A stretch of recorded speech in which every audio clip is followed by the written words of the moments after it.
nga ekipya kyenzize nakyo engeri abakyala betuli nti ffe tukontributinga 50% lockpot ziza okukiikirira ennamba eyo tusobole okwongerako abakyala ffe bamaama b'eggwanga ffe bannakazadde b'eggwanga njagala ffenna twegatte wamu ebiyungu byonna yonna gye tuli mirimu yonna yonna gye tuli tuddemu tuzaale eggwanga etto tuddemu tuzimbe eggwanga etto ndi muvubuka nkoola abavubuka bannange muveeyo kano ke kadde kaffe era tubadde tulonda abavubuka era gye twakedde kano ke kaseera kaffe time is now ne batata ffe bonna bonna mbakunga bamama ffe bonna bonna mbakunga bajjaja ffe bonna bonna kano ke kaseera tulina okukyusa Uganda tugende mu Uganda ensuubizo.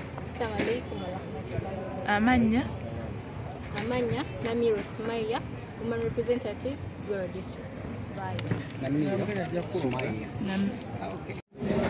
My name is Nango Bidamal, and I'm here to submit my expression of interest form to the Electoral Commission, NOB.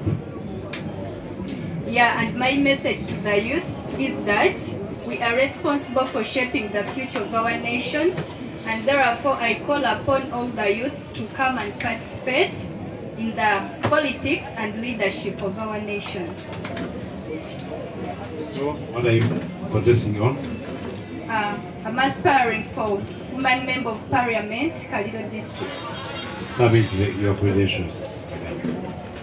I hereby submit my credentials for woman member of parliament, Kalido district.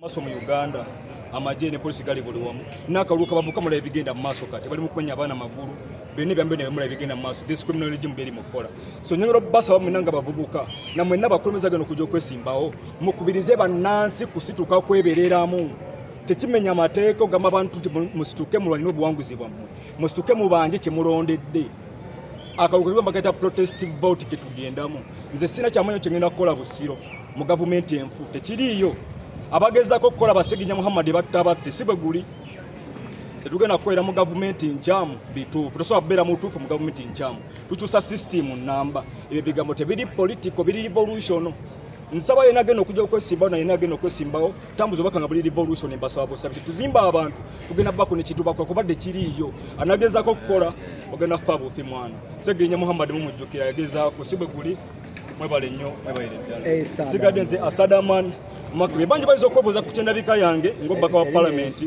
sibeguli yenye yekikanze kiyingi sadati banje bayizo okutuma kumfana na yange enyambala yange sambadde koto ba suti amazima gati buno bandi badde bubaka obutambala koti na suti bandi badde bubaka buli eri eyo yenalooza ntono politics tetuna platform kutogera bigambo bya bitunyigiriza anayogera bimunyigiriza afuka target of suppression that's why sambadde suti nyambadde kwekuuma abayizo kunkuba banji okunja so mutwe banji bino just kwekuumira mu bwekuumiza wakati mukwanga pe buli kyambala ekirago obulumi bwaffe buli bakiwera ovulo baziwera bati baziwera lwaki tebagala kuba mutabagama tane kyo kigenze bukyamu tebagala kiwuliriza so nyongero bajjukiza bagana wakati mukuba ndi nanembiiri tekibangawo kyekifano mukomeza ffe kyeyatereeza aloba kyagwen sentamu nafe abarasta atogera ne batuwuliriza nga bya makulu ne tuvaliwe bali batwagala Rastaman shake them doors man tubaniyeze mbi ne bagamba we batubanyumirwa sibwe guli siwe tubadde kati kanyogere bya makulu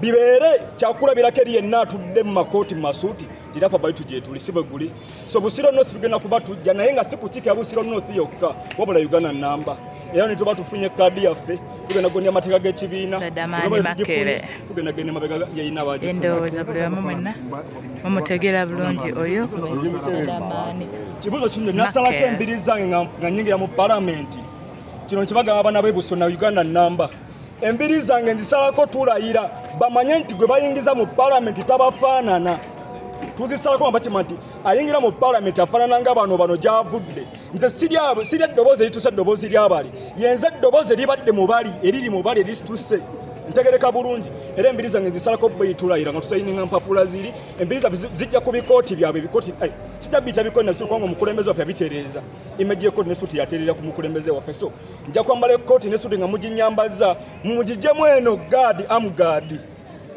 kubanga mmanyi kati wano wenjogerera engeri gyesirina bagita bata impunity ama nesite biki impunity sigirina nina okwesabika omuntu yadde nga batuuka n'okwesabika baga batutte bulungi nalukola yambala waneno ballistic helmet sibe guli bagiwera omukulembeze gyabadde yambala bagiwera naye nga tebe pa bali mu tageti z'amasasi n'emmundu sibe guli tageti z'emiggo sibe guli so tuganageza okumabulamu ssaawa ya leero kyekyembiri sozisalako nga wali tulayira bamanye nti ayingira mu parliament talinga boyisi bafaanana era not like them we are not like them amakati gwabitegedde gamba nti asadaman makil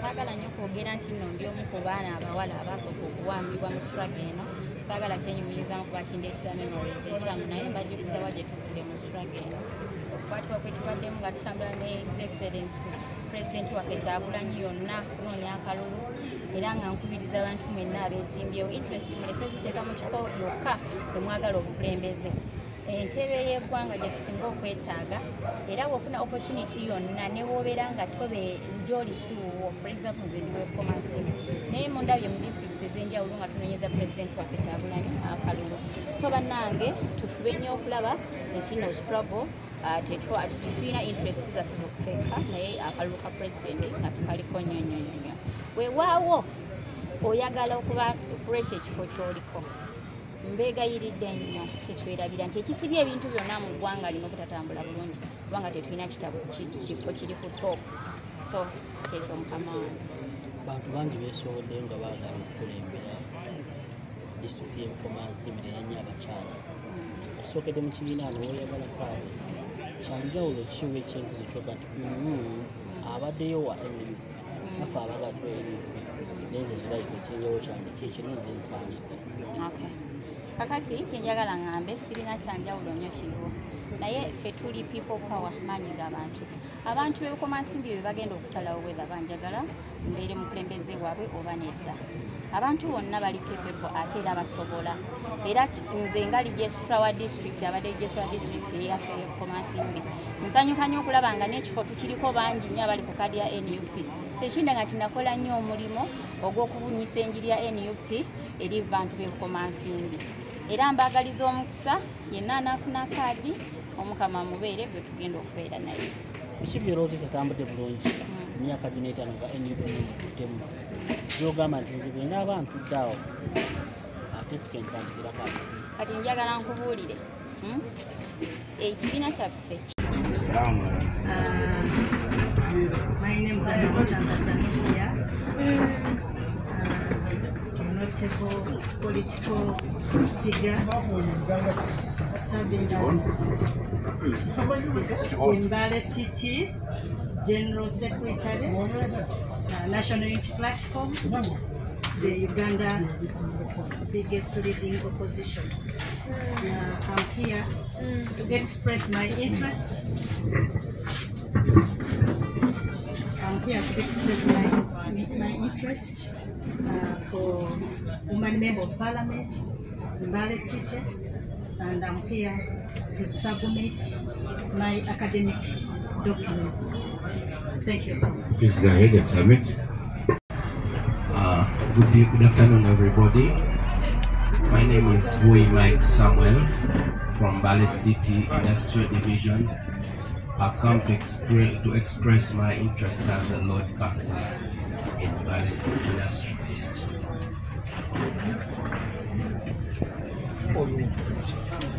Yeah, submit, but you're not already councillors. You're good raised very well. Because, I don't know which instrument you're using, but I think you're under no government.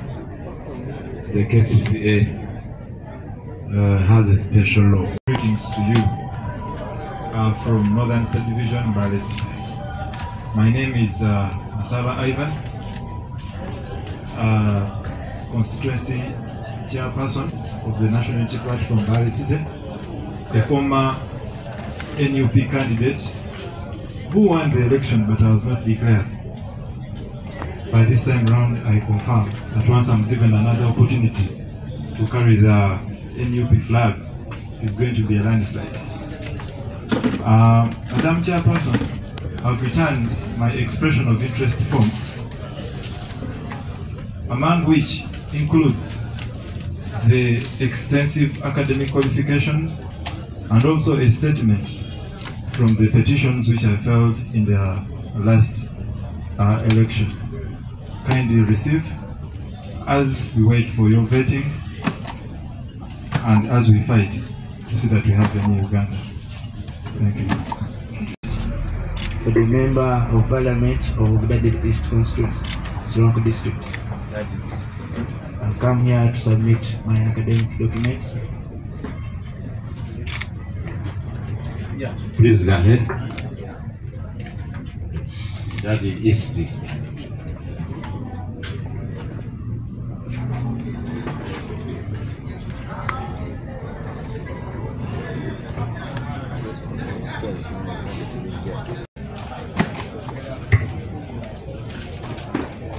Protocol observed. My name is Walimwa Idirashi. I come from Valley. I'm contesting for Member of Parliament, Industrial City Division. I have come here to express my interest for the same post of Member of Parliament. Thank you.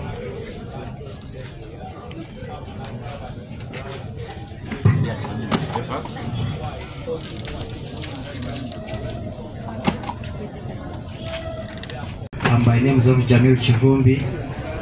I'm here to submit expression of interest for the MP seat in Bukoto Central, Masaka District, Lulo. I've been the head of youth in Masaka District, Lulo. Good afternoon, Madam Chair and members of the Election Management Committee. Good afternoon. My name is Winfred Nakandi. I'm here to express my interest to hold the party flag for the position of former Member of Parliament, Kampala District. Kindly submit.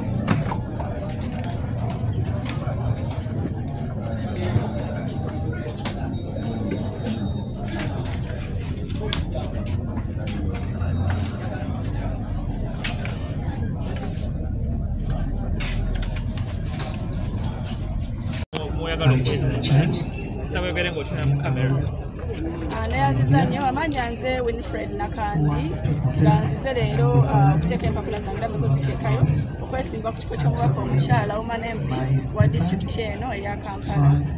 Nzize okulaba nga tukomyawo era nga tuleeta ebbugumu erisaanidde mu kifo ekyo okubeera nga abakyala n'abaana abawala mu disitulikiti ya Kampala. Everywhere, NUP. Kunga Lutaya, kunga. Kunga Lutaya, kunga. Kunga Honorable kunga. People power. Our power. People power. NUP. Everywhere. NUP. Kunga Lutaya, kunga. Kunga Lutaya, kunga. Kunga Kakoto, kunga.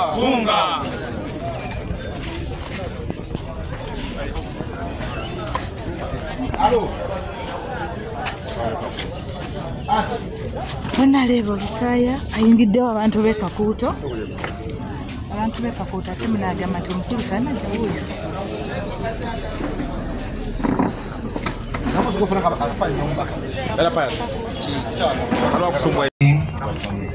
My name is Richard Geoffrey.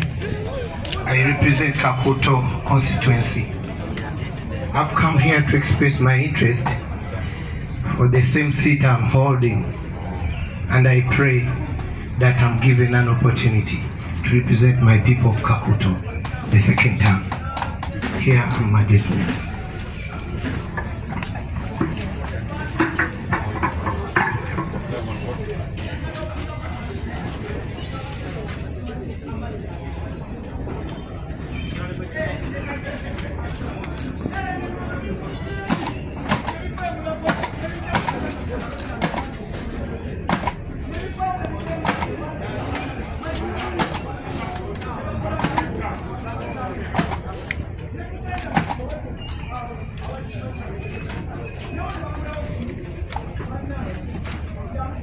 2026, 2031. The reasons why you're coming for that particular position? Mostly the reasons why we're coming for this particular position is because if you see the population, the youngest growing, fastest growing population are the youth. They comprise around 78% of the population. That's around the 78% of 46 million Ugandans. But if you see things that are done in Uganda, corruption in Uganda, poor health services in Uganda, poor infrastructure in Uganda, the 78% are left out. It's only the 1% of the first family that's benefiting. So my key issue is one, we need to empower the youth to take up leadership. Because if you see the cabinet of Museveni, the person who is the youngest is Jim Mwezi with 59 years.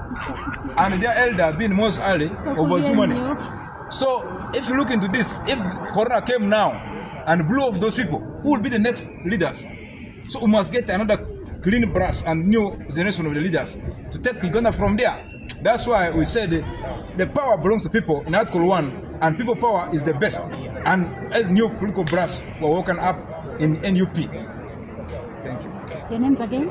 I'm Obeni Jackson, MP Roseno Division, MP hopeful, 2026, 2031. We shall be there in the Parliament. All the best. Thank you. Nze Aisha Waliko nambira ddala mu kyalo kye Nabutongwa emuka gwe Nabutongwa mu ggombolola ya Kalungu ey'ekyalo era mu Kalungu West Constituency mu Kalungu District. Olwaleero nzize ku kitebe kyaffe ekikulu ekya National Unity Platform okuzza empapula zange nga nsaba ekibiina kyange kikkirize okukwata ebendera y'ekibiina ng'omubaka Parliament omukyala owa NUP e Kalungu District. Njagala okwebaza abantu b'e Kalungu bonna, njagala okwebaza bannakibiina kyange ne bannamawulire mwenna abatuwadde coverage ennungi eno. Naye bannakalungu nze njagala okubagumya n'okubazzaamu amaanyi nti ffe tulina ensonga ezaffe nga bannakalungu. Naye nga mu nsonga z'abannakalungu ensonga esookera ddala butya bwe tulaba nti tugenda kukyusa obukulembeze bwa Uganda. Era buli munnakalungu gwe ntuuseeko ne mugamba nti nze ng'omukyala atabaala olutabaalo olusookerwako ddala tusoose kunoonya ebitundu 52 ku buli 100 ebya President Robert Kyagulanyi eby'abakyala tubinoonya e Uganda yonna, naye ate bannakalungu kigenda kuba kikulu. Ekyokubiri, ku nsonga z'abannakalungu tukimanyi bulungi nnyo nti ebyenjigiriza ewaffe e Kalungu tukyalina abaana bangi nnyo ddala abasoma ne bamala P7 naye ebibuuzo bigenda okudda nga tebafunye grade n'emu, naye ng'abakulembeze tebataddewo wadde enkola ebuuza nti omwana ono atayise kya musanvu kweyongera mu level eddako agenda kulagawa. Kakati ate ekyo ne kikulaga nti buli mwaka bwe tuba nga tulina abaana 200 ababadde ungraded, kitegeeza mu myaka 5 baba abaana 100. Buli luvannyuma lwa cycle ya Kalungu bwe tuba n'abaana 100 abateeyongeddeeyo, kitegeeza tugradinga kye bayita illiteracy mu district yaffe ate ne mu Uganda. Ekyamazima nti botta ebyenjigiriza mu ggwanga lyonna obusse eggwanga lyonna okutwalira wamu. Embeera y'amazzi ewaffe e Kalungu newankubadde nti tulina minisita w'amazzi, ekyamazima abantu baffe bakyanywa n'ente mu bid. Yes, Mr. Okay. I am from Arua Central Division. Yes. Contesting for Member of Parliament, 2026, 2031, NUP ticket. Oh, thank you very much. Please submit your copies, your credentials.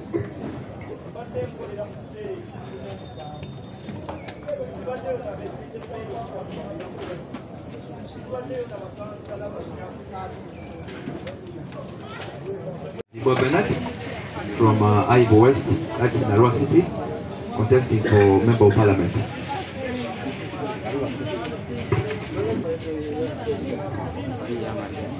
I did see the other day. When we were in Arua, were you there? The Castellan by-election. The Castellan by-election.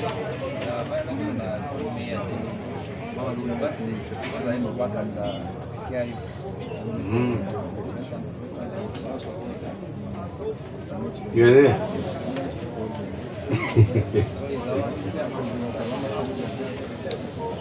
Oh, Chairman for? Oh, the city. Oh, okay.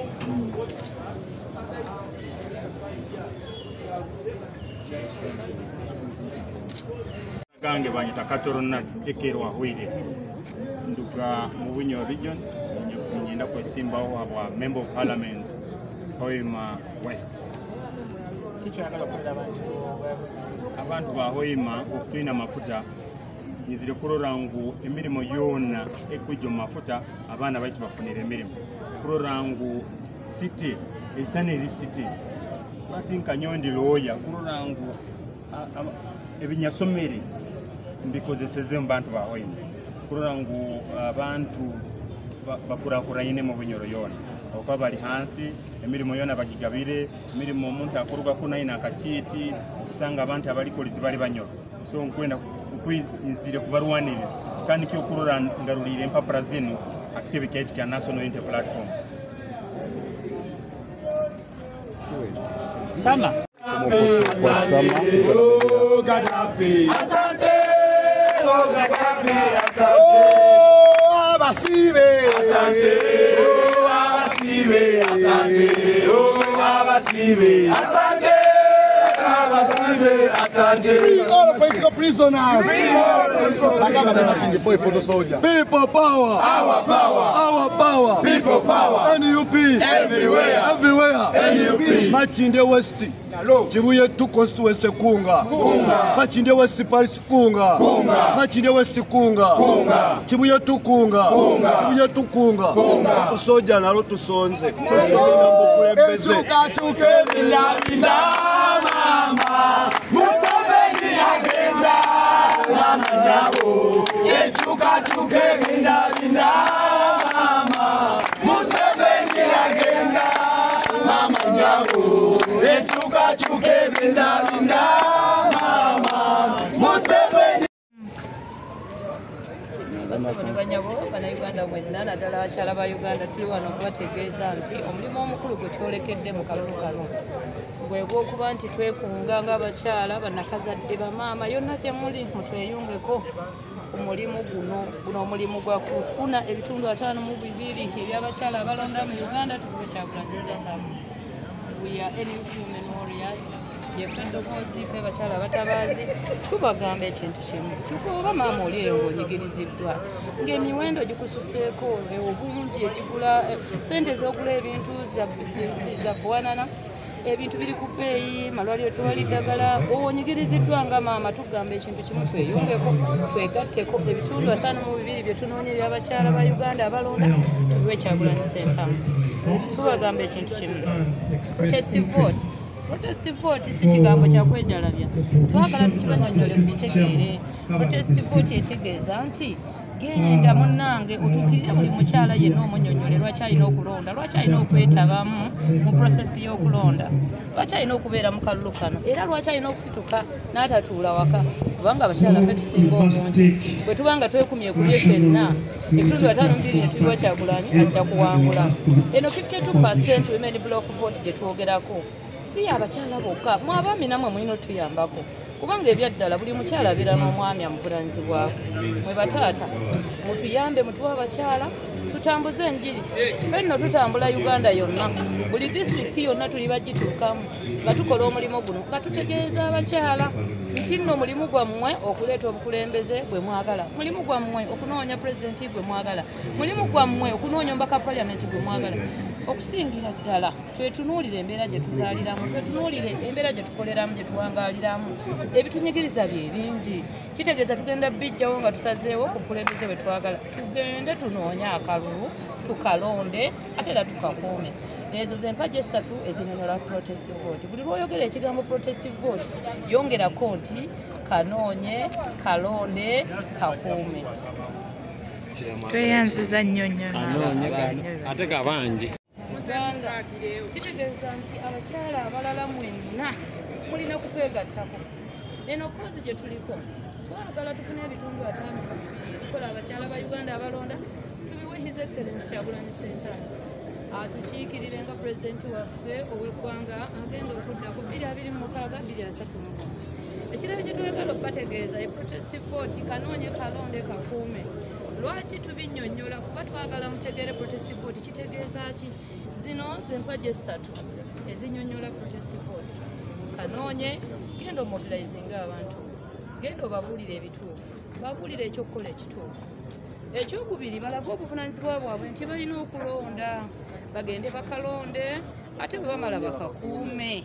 Kibi nnyo okulonda akalulu n'ovaawo n'okaleka bwe kati kubanga bw'onookalekawo ani agenda okukakuumira. Gwalina obwetaavu gwayagala entebe ate n'otafaayo kuuma kalulu. Genda okanoonye okalonde okakuume. We are NUP Women Warriors and we are saying we are the voice. Our mission is to secure 52% women block vote for Kyagulanyi Center. Here we are as women of National Unity Platform. We are informing all women out there to join us in this cause.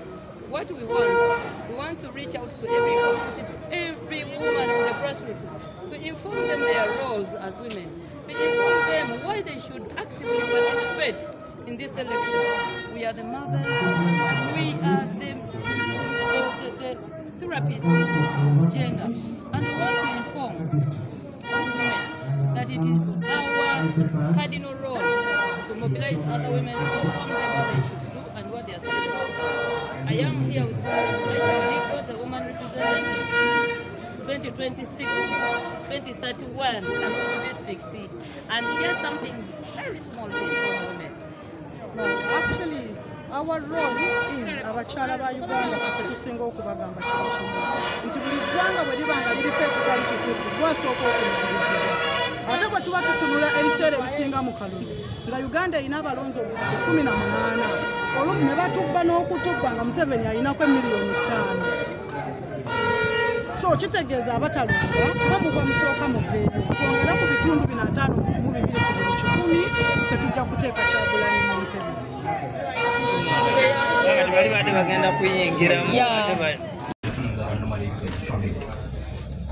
But my real names are Chienji Sadat. Chienji Sadat, okay? And I'm returning my expression in response for the position of Member of Parliament, Silono.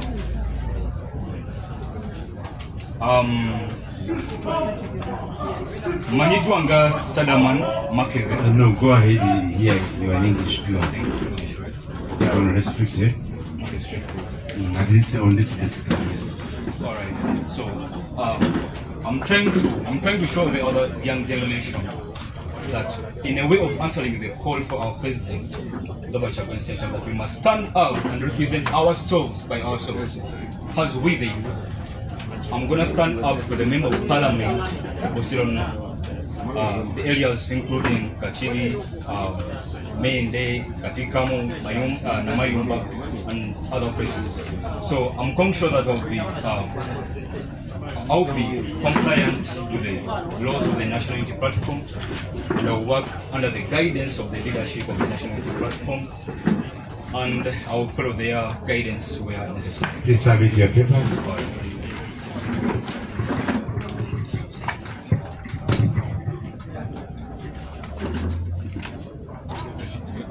Bugabe Lilian abayingi mukabarole nhuba constituency yange nuheri banyeta biso anyizire kiro kino akitebe keitwe kya new power headquarters in Kavule Kampala to submitting my forms nkomukuzirora hanu today biro byokwezi 19 mukwa mukaga 2025 submittingire forms zange ezokwesimba nkomukazi omukurasi mu parliament wa Kabarole district. And I'm so happy and glad. Abantu ba Kabarole Nywena, Nimbakunga, and the whole Western, all these people that I'm standing with, they are my fellow MPs from Western region. This time, abakiro wingi bakabane bagamba nti NUP eri mu central honk. Hati binu biki eno central. This is not central, this is Western region. So people abantu begukira amaiso okubabiyabiya kubere kwingi hati basaziremu muleka basindikeyo abantu abashaka ekitebe kishaka president omushaka nuko turali hangali yaitu ebisobere byone emyaka 80 bichuke chukemu. What has changed? Kubyali already that will stop these people from taking your victory as it was as a candidate. Okay. Webale chikaguze ekyo abayingi abamanyire ku Bugabe Lilian Kesimba akikalo nicho kimu Woman MP Kabarole District 2021. Baitu ababimanyire bona nkaba almost not even almost nkasinga baitu obururu bwange babukwata munko kumanya abakiyagura aba NRM abakwefora bamani bakasobora kurangiro wabo baitu this time nimba nihiza wabo kuba bankagwize mbu this time ni kakasanta. This time tubakuja kuongea barangiro wa NRM. The other time nkaba nisana nyemerire ndi muntu wo mchomba gambie this time western abantu baigukira amaiso. This time we have councillors. Even as I'm talking now, they are voting our leaders, our youth. Bali mukukoma ba youth. We have youth kuruga chairperson by LOC1. Twina ba LOC1 sazino mu byaro byaitu abanu. Twina ba youth bali mukomebwa kiro kino. Twina aba councillors. So tuyina sazino timu yankoto muno eyegenda kutuyambaho kulinda akaruru n'abantu benyini aba begukira amaiso the real voters bayihirayo batunihize benyini. They will do the protest vote mbaijaka koma bakalinde bakabale paka bakarangiwe. Brief in English. Why? Kunga Kaliro Kunga Nangobi Kunga President Kunga People power, our power, people power. Ama inane indobozi nizonango bidamali kuzwa Kaliro District ganjizire okuyirya expression form of interest ganesimbira okuntebe ya Woman MP Kaliro District. People power, our power, people power.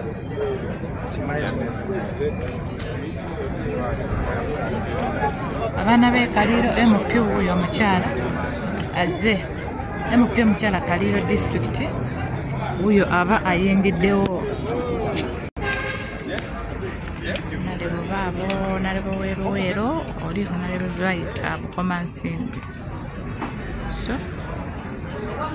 babo ono weruwero no honalebo ajja luwero oli honalebo zulaika ono Bukoma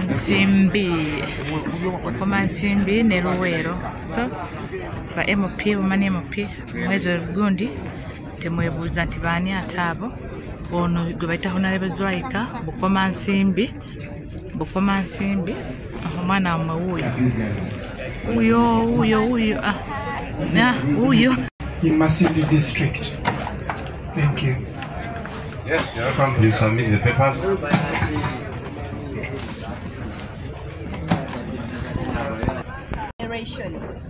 So, kyansikiriza nnyo okulaba nga nange envaayo okwesimbawo oba okwenyigira mu by'obukulembeze by'ensi yaffe.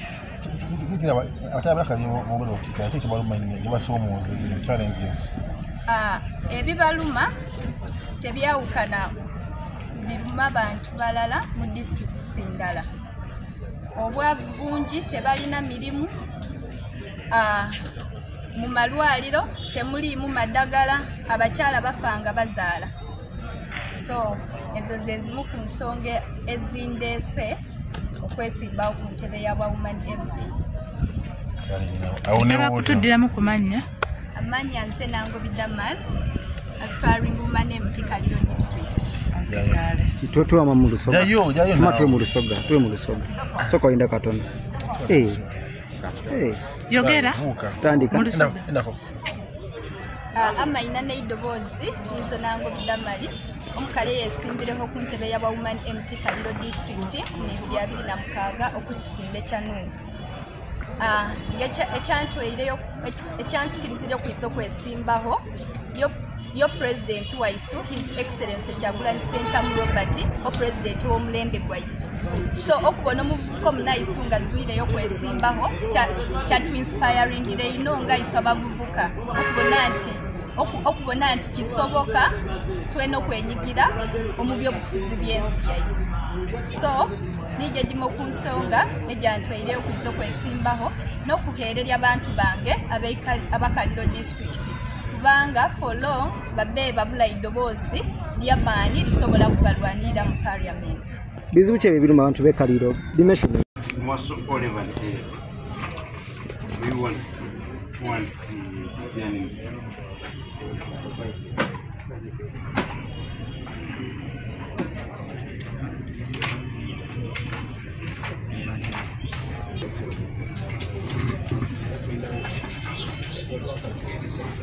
Tonyonyola bingi nako bo kalina nakoleta certified copy yao byonna ita certified copies ziriwo ziri mweje beta certified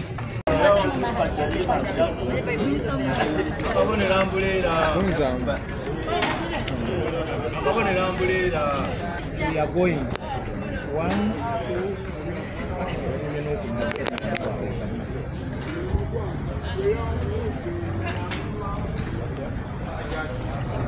Benanga honorable babiri acyala balinzi babo